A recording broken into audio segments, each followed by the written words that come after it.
You know what's funny? The fact that Lego, which has been around for only 88 years, has won Toy of the Century not once, but twice. This award is given every century to the toy that was deemed the best regarding environment and sales. And to this date, Lego is the only toy to have won Toy of the Century twice in under 90 years. Once in the 20th century, and then in the 21st. Hello, my name is Roman Bicknell, and welcome to my Masterworks Piece by Piece, process of designing 2 Lego sets. In this presentation, I'll be covering 4 parts: the history of Lego, the evolution of Lego ideas, my own design process, and the possible future of my Lego sets. Now, I've always been curious about anything. From looking under rocks by the ocean or staring into the prismatic depths in the aquarium, I've always found ways to trap myself in places I want to be. I think we all know Lego. From soaring skyscrapers to raging rivers to tranquil towns, Lego is a world of creativity and fun. I myself have fallen prey to Lego, spending hours upon hours of my life transfixed on pieces of plastic. I have enjoyed Lego for almost my entire life, since the age of 2, in fact. I have been collecting and unfortunately dismantling my old Lego sets. One of my earliest Lego sets was from the Lego Night series. Now, who here collects Lego? Quite a few, huh? Now, who remembers their first Lego set? Now, as I got older, I was less interested in playing with Lego and more interested in creating them. Jose, one of my friends, and my brother introduced me to Lego ideas. I remember this so clearly. My brother Mateus bought a Lego set called the Treehouse, which is made by a French barber who was a fan of Lego. Lego has been a huge part of my life and has drawn me into the creative aspect of the world, showing me things I never would have expected even existed. Lego has been prevalent in my family before I was even born. My brother has always loved to build and create, but in a way that contradicted my style. He loved to build and then to show off the set by putting it up somewhere, like a collector or auctioneer, while I was the gremlin in the corner who wanted to build something for 1 second, look at it, and break it again. Now, this is a reason that Mateus doesn't own too many sets anymore. This was actually the beginning of me making and designing my own sets to my liking. It seems that time repeats itself over the years, and I, at the end of my Lego ideas journey, have broken down my Lego art and Dragon more than 20 times. In the end, I believe Lego is something of my past that I love and cherish in a special place in my heart, but I find it more and more difficult to play with. I just feel that placing it on the shelf is not the point of Lego in the first place. Now, it's interesting to see how far things have come from Lego. Like, look at this. This is one of Lego's very first Lego sets, called the Lego Castle. Now, this is one of the more recent architecture sets of the Colosseum. Pretty big difference, right? Meet Ole Kirk Christensen, the father figure of Lego. He was born in 1891 and raised in Filskov, Denmark, of where he later married Christine. Then they later continued on to raise 4 children. It all started in 1932 when Ole Kirk Christensen started building wooden ducks for children. Being a man that prides himself on quality, he pursued perfection in each toy. Seeking a name for his business, Christensen combined 2 Danish words, leg and godt, meaning play well, making Lego his company name. Unaware that Lego means I put together in Latin, a phrase that almost prophesies what was soon to come. In his carpentry workshop in Denmark, Christensen soon founded 2 laborers to craft each toy by himself. Soon after, he recruited his son Gottfred Kirk Christensen to help out. By the age of 17, Gottfred began designing his own toys at the workshop. One of these creations included the wooden duck with rolling wheels, which is to this date the most sold singular product. In 1946, Ole bought a plastic injection molding machine, which allowed for plastic to be molded into certain shapes and sizes.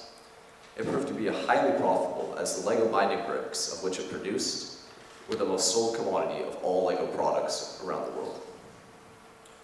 Of course, after the Lego duck.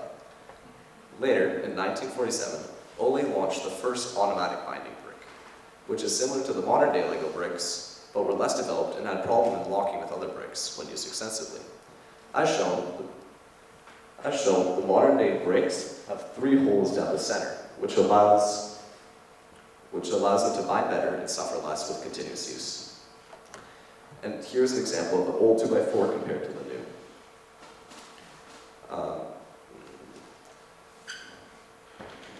This is to keep the brick firmly in place as it snaps in with the 8 studs from the brick below. Now, in front of me now, I have 6 2x4 Lego bricks. Does anyone know how many different combinations I can put this in? You can have like 5, 6, -2. But, show of hands, anyone? 10. 10? Think a bit higher. Is that like the billions, I'm pretty sure? Close-ish. Well, in fact, there are a total of 915,103,765 total combinations, all from just a few measly pieces of plastic. But in 1960, catastrophe struck. A fire burned down the famed warehouse which stored all of Lego's wooden toys. Ole and Gottfried had 2 options: build back what they lost, or ditch wooden toys and invest in plastic. Taking a gamble, Ole decided to stop the production of wooden toys and invest in the future toys, which was plastic. This proved to be one of the best decisions Lego had ever made. Not only did they save thousands, if not millions of dollars in not rebuilding and redistributing wooden toys, they also made themselves the most popular plastic toy company in the world. But, unfortunately, all good things must come to an end. And Ole Kurt Christensen, age 66, died in 1958. Now, amazingly, it took until 1963 for Lego to release the first Lego house with instructions on how to build it. Prior to these instructions, purchasers were just given a bag of Lego, and they were the ones who created and guided the process of building. Later, in 1963, Gottfried released his core ideas for Lego, which were unlimited play possibilities, for all genders, enthusiasm for all ages, play all year round, stimulating and harmonious play, endless hours of play, imagination, creativity and development, the more Lego the better, greater play value, and it's always topical in the fact that it always ensured safety and quality. With this philosophy, Gottfried set out to make Lego the most popular toy company in the world. In 1978, the very first Lego minifigure was released. The minifigure was intended to add roleplay action to the stationary bricks. This proved a great success, and from there on in was integrated into most Lego sets. Finally, in the year 2000, Lego was elected Toy of the Century for the 2nd time, and has consistently been run by the Christensen dynasty. Now, believe it or not, but in 2004, Lego had fallen into an economic recession, from being a top seller in the toy industry to losing 80% of their profits and almost bankrupting. This was a rough 4 years of struggle to reestablish themselves in the market. Now, fast forward to the year 2011, where the Lego set Ninjago was first introduced. This was the year that formed a change in Lego's marketing strategy. They went from generic designs like the house or the car, into something to more popular events, like in other media, such as Lego and Minecraft. Ninjago was an instant success and brought everyone from far and wide to this one set. Ninjago became a TV show and based on the Lego sets. Even today, Lego still produces Ninjago, almost 9 years later, and is an ever-evolving, has a huge fan base, and has been continually popular for Lego. What's interesting is one of the more recent sets released by Lego, which is part of the Lego Duplo series, this was 2018, blended both physical and digital play. This is a huge step forward for Lego, as they saw that the digital age was upon them, and that they saw that they needed to change something to keep themselves in play. This was an interesting choice that may in fact lead to a brighter future. Now, enough about Lego and more about what you can do with it. Lego Ideas is a branch of Lego where people from all around the world can submit and compete in activities, contests, and even make their own product ideas. The growth of this branch far exceeds other aspects of the company since the early 2000s. In Lego Ideas, there's a system in which they allow anyone with a Lego account to post images and a description of their Lego set. This Lego set can be either digital or physical, and additionally, the user can update and see comments from the community about their self-built set. Though this idea was originally just in Japan, it quickly became much more popular around the world. and allowed a larger and diverse group of people to build and create. Here are just a few sets published on LEGO Ideas website. This is a set based on LEGO Animal Crossing's New Horizons, popular game Among Us, and a replica of the Milwaukee Art Museum. Now, to gain a chance at getting your LEGO set built, you need 1,000 people to support or like your set. But after the boom of popularity, this changed from 1,000 to 10,000. Once the set has passed the 10,000 supporters mark, it is taken off the viewing page and taken under LEGO inspection. One instance of a set that had problems was a set that was made after a popular show, The Addams Family. After reaching 10,000 supporters, the set was rejected due to too high a piece count of 4,400. The maker of the set remade it from scratch to have the normal 3,000 pieces, and then posted it again on LEGO Ideas. It again hit the 10,000 supporters mark in under a week and was taken under inspection. But against all odds, LEGO found another way to be sure that this set could not become a reality. They said that if LEGO were to make the set, they needed to acquire the IP, or intellectual property. Another surprising factor of LEGO Ideas is that they actually modify the set that is chosen. This is done to increase marketability and pricing ranges, some of the most prominent examples of which are the Lego Treehouse and Pirates of Barracuda Bay. Here's some side-by-side comparisons before inspection and after production. Here's the before of the Lego Treehouse, and here's the after. And again, here's the before of Pirates of Barracuda Bay, and there's the after. As you can see, there's a stark difference between the before and after.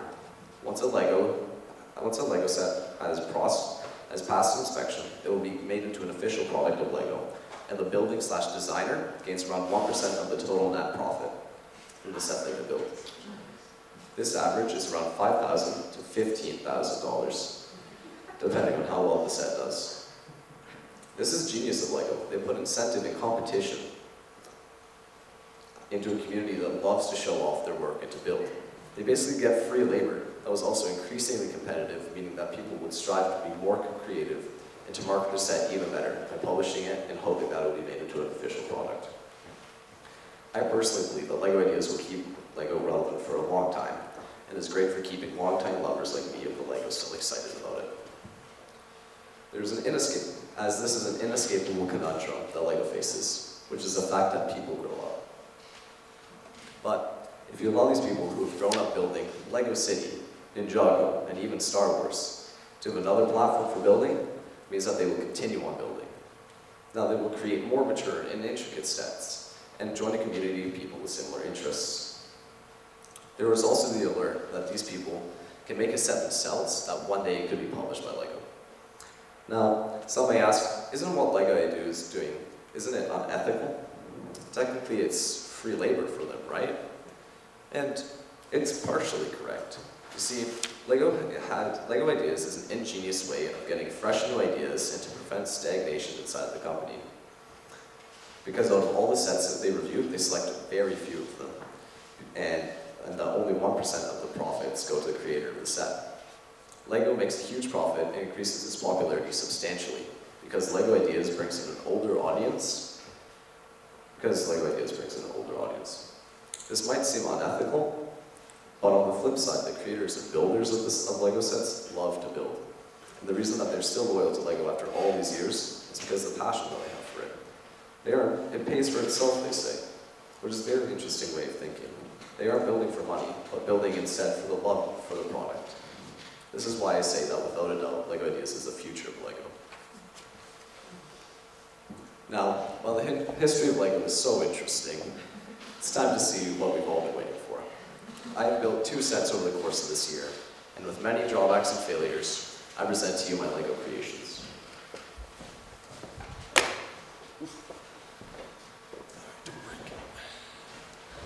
Here's the first of which is the Lego Dragon.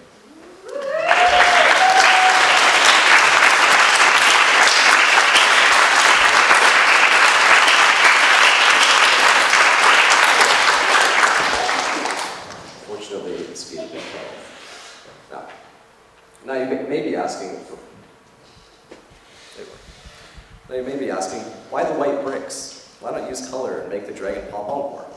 And to this, I have two answers. The first is a bit interesting. A while back, I bought a build it yourself architecture set that allowed you to build whatever you wanted and whatever you would like. But the interesting feature that I used was that it only had white and clear bricks inside of it. This was to dissuade you from the fact that you were building. This was to dissuade you of the fact that color was not necessary, and that you could focus only on what you were building and not worry about the color. And secondly, I honestly didn't have enough bricks in the first place. While I love Lego, I surprisingly don't have a lot of it, only around 20, 30 buckets. But anyway, here's my dragon. This is my first build that I've ever put this much time and effort into. I think I've broken down this set around 10 times. The body, head, and tail, in fact, went quite smoothly. It was the legs that gave me the most trouble. More on that later. Now, I started building the head first. I tried a few ways of attaching the jaw, but in the end I found that using circular Lego plates to connect the roof to the mouth worked best. I also experimented with using different types of teeth, and maybe even a little fire. But I ended up just using circular height circle studs. But all in all, the head was probably the most boring out of the 4 segments of the dragon. Next up is the dragon's body and neck. For this, I had to build the dragon neck where it could hold up the entire weight of the head while still being appealing to look at. To accomplish this, I used a combination of wide circle plates and reinforced them with 2x2 plates to create something that looks somewhat like a neck. The spikes on the back I thought were a nice touch that put a bit of reality onto the plain white bricks. And of course, next up is the body. For this, I used a straight up 2x4 bricks, which are the easiest to use, to build the outline and then rounded and added details as it went on. I did have difficulty finding a way of getting the tail to stick on straight, while keeping it relatively proportionate, but not so brittle that it snaps off at a moment's notice. For the third of the 4, we have the tail. Building the tail was a weird one, as I really wanted to make sure that it could move. If not up and down, at least left or right.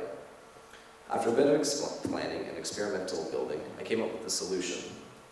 Instead of trying to make it hinge on itself, I could just use 2x2 Lego plates that only have one stud on top, as shown right there on the right side of the picture. And that they have only one stud on top, and so the tail can stick on. This would then create an unimpeded range of motion, where the segments of the tail could rotate almost 360 degrees. Overall, I like the scorpion-like tail, as I found that it gave it a nice whipping motion. And again, the spikes that slowly got smaller I thought were a nice touch. But last but not least, I have the legs. Now, although they look alright right now, these 4 legs gave me so much pain that I almost stopped working on them. When I started building these legs, I thought to myself that I was in for a cakewalk. I was like, why don't I just make 4 identical legs? This is going to be easy. It was not. First, I began with the 4 legs. Oops. You didn't even see that. The only problems that I ran into with the 4 legs was that they were just a bit too skinny at the beginning and needed to beef it up a bit. But now the back legs were where the trouble began. Here's what my first rendition of the back legs looked like. Pretty poor, right? Exactly. So why does it look so bad? What caused it to look so wonky? Well, the first problem is that the proportions are wrong. The legs were going the wrong way. I thought I knew the basic anatomy of a 4-legged animal, but apparently not. Because the knees bent forward, because the front legs bent forward, because the back legs bent backwards, while the 4 legs, I cannot speak for it, while the 4 legs bent backwards and the back legs bent forwards. I did not realize this, and so instead of spending 30 minutes on it, I spent a full week. Here's my second set of the back legs, and my third, and my fourth, and my fifth, and my sixth. Yeah, it took a long time. But finally, my final rendition of the legs were complete. The big breakthrough was, surprise, that the fact that they're bending the wrong way. So here is the final result of the legs, which I'm not sure about you, but I thought it looks a bit nicer than where they began. Overall, I'm happy with the final turnout, but one thing I regret is not being able to make the wings. I had a couple of ideas for them, but in the end I found they were too difficult to attach, too bulky and too heavy. But if you really would like to know what they would look like right now, Here's a little snapshot. Yeah, okay, moving on. And finally, my favorite of the two builds, I present to you my Calvin Hobbes Lego art.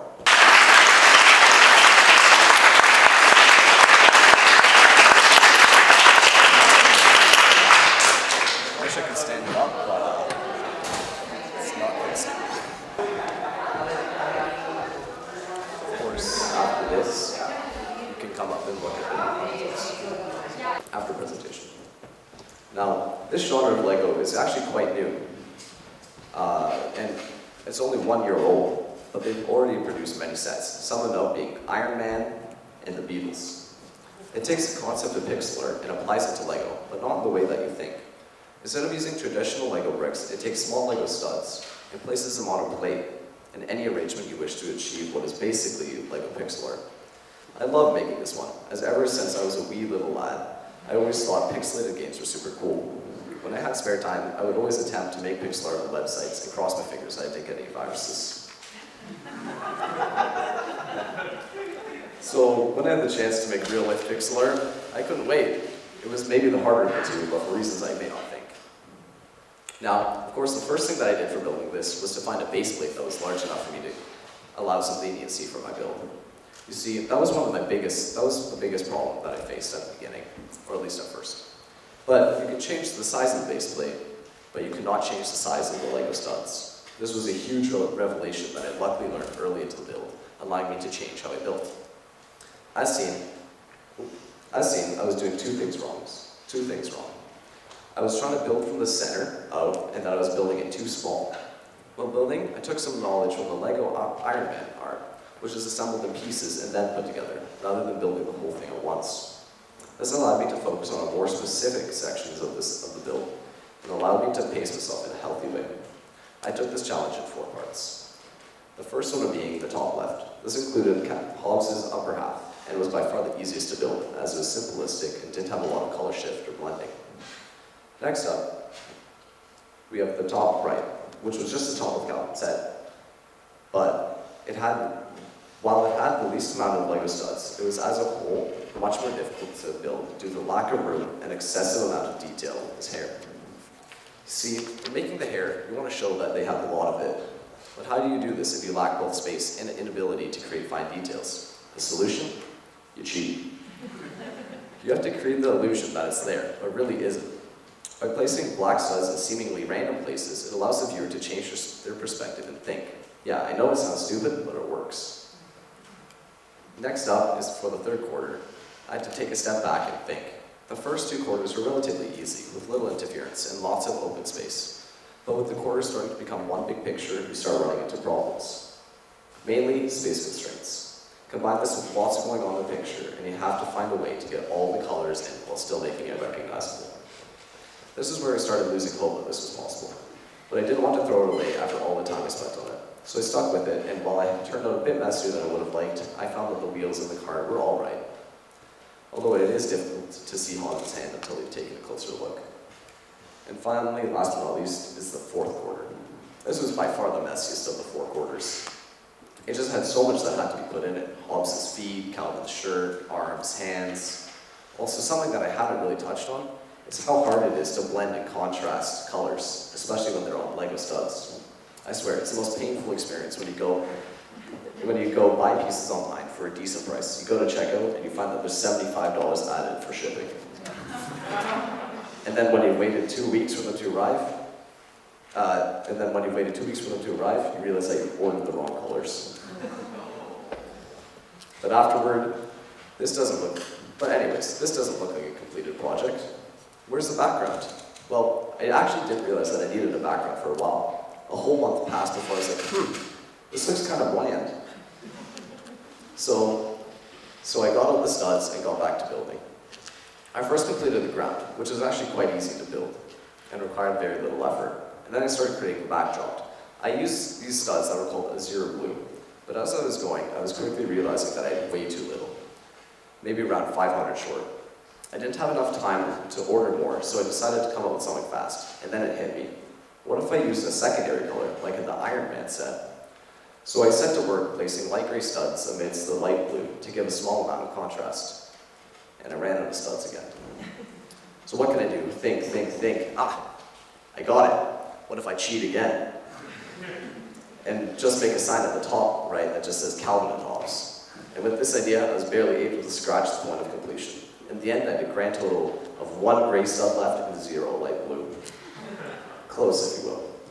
But as you can see, a lot has changed since this picture and the one that you see in front of you now. And the reason for this is one thing that I almost didn't do. You know in art class when the teacher tells you to highlight your character in black to make them pop out better? Well, that's exactly what I did. I did a double lining of black around Calvin and Hobbes. And as you can see in this comparison, the difference is huge. I also did a cheeky little trick with doubling up the letters that spell Calvin and Hobbes so you can see them better when framed as a whole. And finally, here's a side-by-side comparison of the actual image that I used for my reference and the Calvin and Hobbes art. But wait, there's more. You see, there is a reason that I brought up Lego ideas in the first place. The Calvin and Hobbes set that I just showed you right now is actively up on the page as I speak. I am here today to ask you if you wish to support me in my goal to maybe, hopefully, somehow hit that crazy goal. But how do you support a content creator on Lego ideas? Well, first, you must search up Lego ideas and go onto their website. It will be the first thing that comes up. Once you're on the website, click the search bar at the top and enter Calvin and Hobbes. Press enter and my set will come up. Click on that and hit the big yellow support button. And then now you've done and supported my session. This is what the page would look like. It'll give a pop-up once you hit the support button to log in or create an account. From there, you follow the instructions until completed.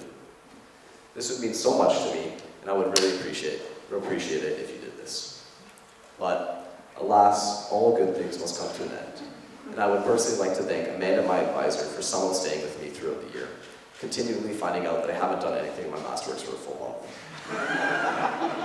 And to Melanie, my external advisor, for helping me find my way in building, creating ideas, and forcing creativity and imagination through where I thought it possible.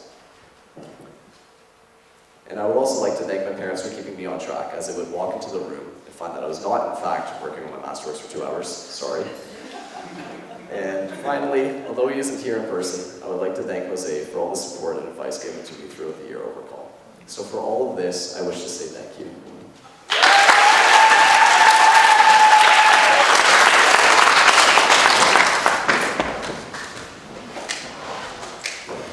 Mr. Bicknell, excellent job. We are going to have your advisors start off question period. If you'd like to ask a question later on, then I'm happy to see your hand up and call you up here. Thank you, Mr. Bicknell. Excellent presentation. Super engaging. It's been a lot of fun working with you this year. Always creative and innovative.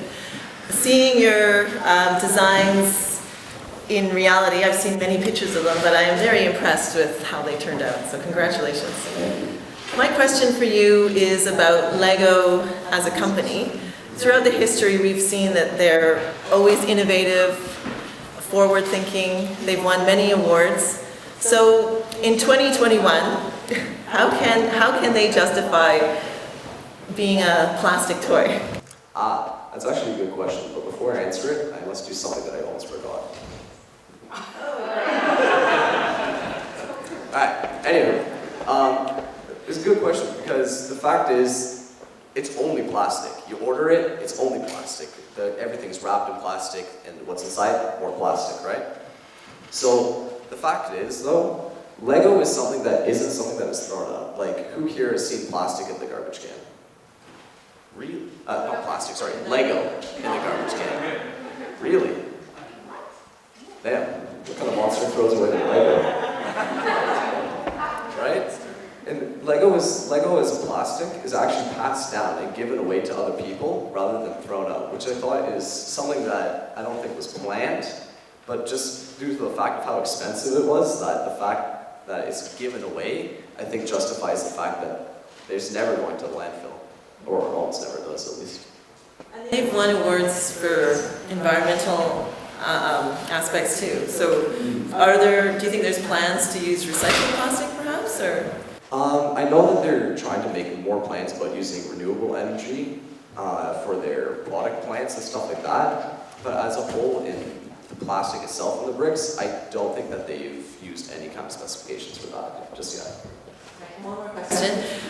You were very knowledgeable and interesting to have discussions with around the design process. What was your favorite aspect of the design process for you? My favorite process, it was probably when I did the double lining of the Calvin Hobbes, which I actually didn't do. My mom actually decided, was like, you know, it looks kind of like stick-like, you know, and if you just double line it, it'll pop out more. I completely forgot. Sorry, Adrian, for not paying attention to the art classes. But just that fact, being able to step back and look at the whole picture once the double lining was complete was huge for me. And that was when I thought that this was doable. Mr. Bicknell, excellent presentation. I know in this journey that you've done a lot of research on how to advance a project on Lego ideas, and I'm sure that there's many people in this room who might be interested in some of your advice on how to get those critical 10,000 votes to get Lego to consider your build. Do you have any advice for them? I've got a couple. The first things is don't do it on a deadline and don't do it 2 days before. That was the thing because the Lego set, the site itself is a bit finicky in what it wants you to do, and so it can reject your set like it did to me like 4 times. But my advice to them would be make sure that your photo is under 5 megabytes so it can be accepted, and that it's always clear. One follow-up question. For those who are building custom sets and want to get their hands on custom pieces, what did you learn about getting your hands on those pieces and the costs involved and all of that? So there are actually a lot of these sets that you buy custom pieces off of, one of which is called Brick Owl. The pieces are about like 30-40% more expensive than normal, but you can buy like custom pieces that have been like 3D printed or from a molding machine itself, which is really handy if there's specific pieces that would fit perfectly with your build, such as like custom minifigure parts, which is super fun. With regards to the 2 builds that you did for this project, would you develop any of them further? Is there anything that you would like to do to finish the design, or are you done? I'm very happy about how my Calvin Hobbes turned out, but in regards to my dragon, I believe that I want to use color, and that's basically what my prototype is in a way, and so what you see of the dragon right now is only the beginning. I can't wait to see it. Maybe a couple years. Okay, Fiona. Okay. Mariah, Leo, Nick, Scott, and Jake. Come on up. But Mr. Bicknell, I have a question for you first. Actually, I have 3, but just one right now. Reading your paper and talking to you, I know that there was one more that you were potentially going to build, one more set. Can you talk to your audience about what that was? Yeah, so originally I was intending on building 3 sets. I was going to do a Lego art set, a freestyle set, and an architecture set. Now, I finished the freestyle set, which was the dragon, and I finished the Calvin and Hobbes set, and I was like, all right, here we go, let's build something in architecture. And I was going to make the downtown Vancouver library, which is like the Colosseum-esque build. But as I was building, I was suffering from this thing called, I don't even know how you'd call it. It's the fact of creativity seems to come when you have least amount of opportunity. And before, when I was building the Lego Dragon, I was spending 10 minutes looking for some pieces, like all over the house, just trying to find scrounging pieces from where I didn't even think it existed to make it. But when I got to the time of building the architecture set, I borrowed a couple sets from Gavin to get more pieces. And then when I sat down at the table, I got down to build, I had all this vast resources, my mind just blanked. Like, I couldn't build. Just suffering from just too much, I guess. It was a very weird feeling. And almost overstimulated for them. Also, does your big brother Mateus hold it against you that you have different opinions on whether you should keep Lego or break it apart? God, it's actually so funny though. I swear half of the things that I built with a keyboard. Yeah, sorry about that. Repurpose, Ron. Repurpose. Repurposed, of course, of course. Well done, Mr. Bicknell. Great presentation. I'm wondering if you were to make another like art set and a regular set, what would they be? For Lego art, well, no, okay. For another freestyle set, I would love to do the architecture set, the library, because that is a avenue of Lego that I have not explored yet, and I really want to. And hopefully that I don't know. That's something that I want to do again. And for Lego art, something that I want to do is, I don't know actually.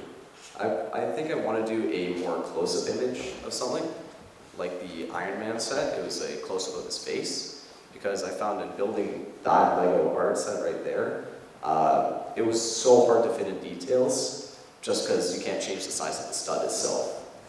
So I don't know, maybe like I think another like superhero or something like that would be sick. Would be really fun to build. Great job, Mr. Bicknell. I have 2 questions for you. The first one is, where do you think Lego is going in the future?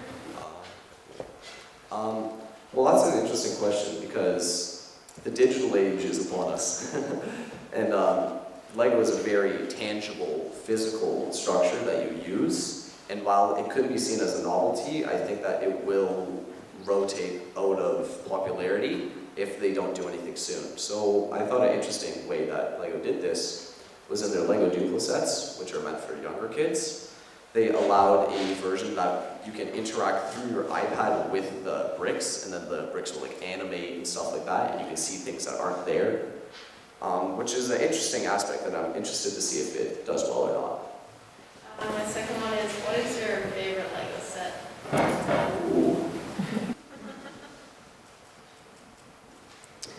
Honestly, I think it's the Lego Treehouse. It's, if I go back a lot.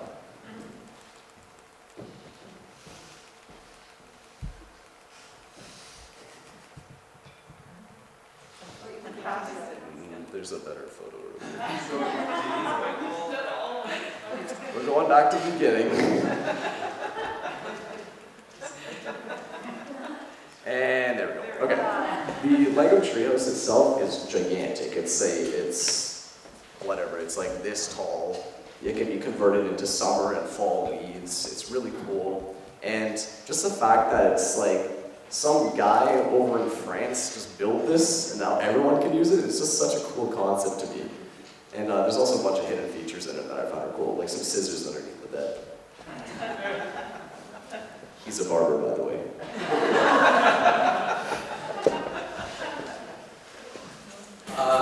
Mr.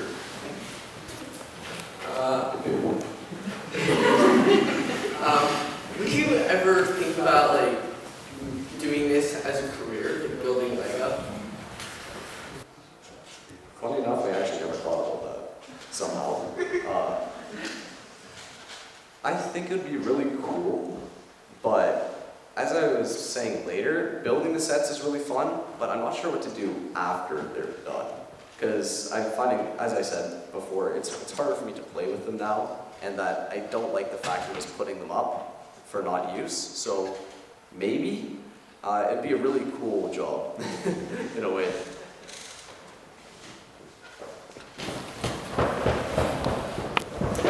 Well done, Mr. Bicknell.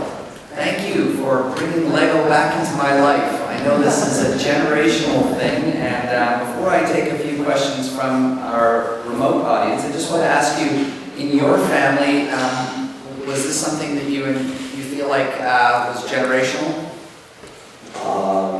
Like, for instance, did your mom or dad enjoy Lego in their youth? I have no idea. Well, I guess we'll find out. Mom, Dad, did you enjoy Lego? Totally.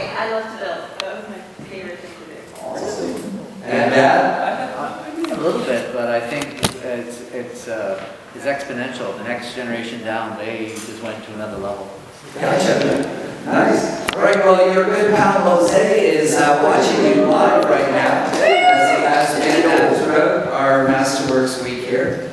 Well done. I have 2 questions. What sets are most likely to be made on Lego ideas? Like right now? Right. I'm assuming that means now, yeah. On Lego Ideas, a bunch of sets are actually coming up now, which is kind of crazy to think about. The growth of that with Lego Ideas is huge. I saw the Mystery Machine hitting 10K, which is really cool to see. I want to see some Scooby-Doo being repped in the Lego universe.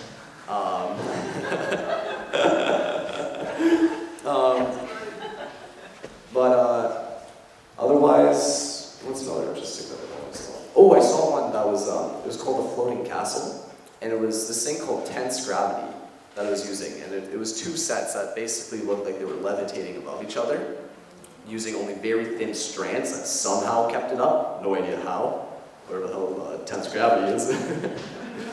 Interesting. All right, here's Jose's second question then. Have you noticed a pattern or certain genre of sets that are produced? Pattern of particular genre? In Lego Ideas or Lego Company as a whole?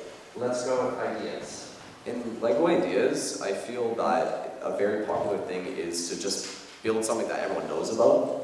So as I showed in some of my reference images, like I had like Among Us and like the Nintendo Switch game Animal Crossing. It's like everyone knows about it, and I feel like that's a really good way of getting people to support your set, right? As if they like it because of something already out there, so you already have a fan base built in as you build it. Okay, before I pass the mic, I want to take advantage of a very important reality here. Roman is the 4th Bicknell to complete Masterworks. So I don't know if that's a record or not, or if we keep data on this, but give it up for that Bicknell.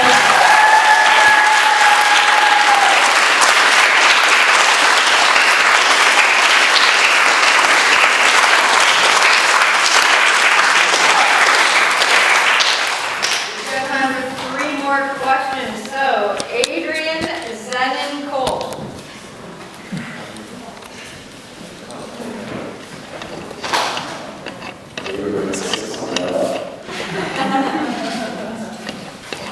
That was a really, really good presentation, Mr. Bicknell. I was wondering, is there like your name on the Calvin and Hobbes set so we know it's actually yours? Nope. You can take it if you wish. And, No. what would be the next set that you would build? As I was saying before, I think I want to pursue the Vancouver architecture for the library. That would be really cool to build. Otherwise, I want to touch up with the dragon, as that is just my start. I prototype. Great presentation. If I was wanting to get like some pieces to build a set, like what boxes of Lego pieces would you suggest, like that just kind of like what you bought for the dragon, like all the white pieces? If you personally, I love the build-it-yourself architecture set as the concept of that. Lego is not necessary. Color is not necessary, and that you can just use white bricks and focus on what you're building, and not, oh, do we have enough colors for this? Is something that was really good for me, and that really progressed my progression in the stages of building it. So if you just want to build something, just for the sake of it, I'd say the architecture set. I can't remember the name, but it's like just a white box, but that has like, I don't know, 5,000 white pieces in it of all shapes and sizes. It's very helpful. Well done, Mr. Bicknell. I too still play with Lego on occasion, that I have for ages. Here's a question for you. They're small pieces, kids eat them, they get in the couch, in the floor, parents go, oh, it's everywhere, Roman again, smashed my oldest son's piece, and now they're fighting. And how would you sell this product to parents? What is the benefit to children of playing with Lego? What is it good for a child's development? It keeps them off their phones.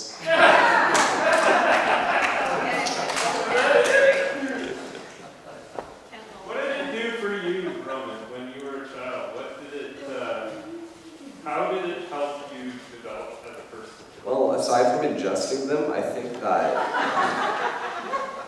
think that it was just something to hold my mind on a specific topic, as I always would just bounce around to different things. Like I'd just be from one side of the house playing with a deck of cards, and then I'd just be across the other house doing who knows what. And so this was like the first thing that I could find that I'm like, all right, I'm gonna spend 6 hours today just doing something with Lego. That was something that I loved, and still kind of do. We've got one more question. I think this is from your classmate Kate. She asks please ask if one would be able, I think she means you, if maybe it's anyone, would be able to build a Lego lava lamp. And how would you do that? A Lego lava lamp, please, and how? Kate. It depends on how real you want to make it, because, I mean, you could, technically. Not sure how dangerous it would be. But aside from that, you could get some light up bricks. It would look kind of lame though if you didn't put the actual fluid inside. And with that, Mr. Bicknell, you have done a great job answering all the questions for your pretty engaging topic. I'm so glad that you chose this as yours. We are going to have Roman, Mr. Bicknell, meet with his advisors to talk about whether he's met the requirements of the Masterworks program.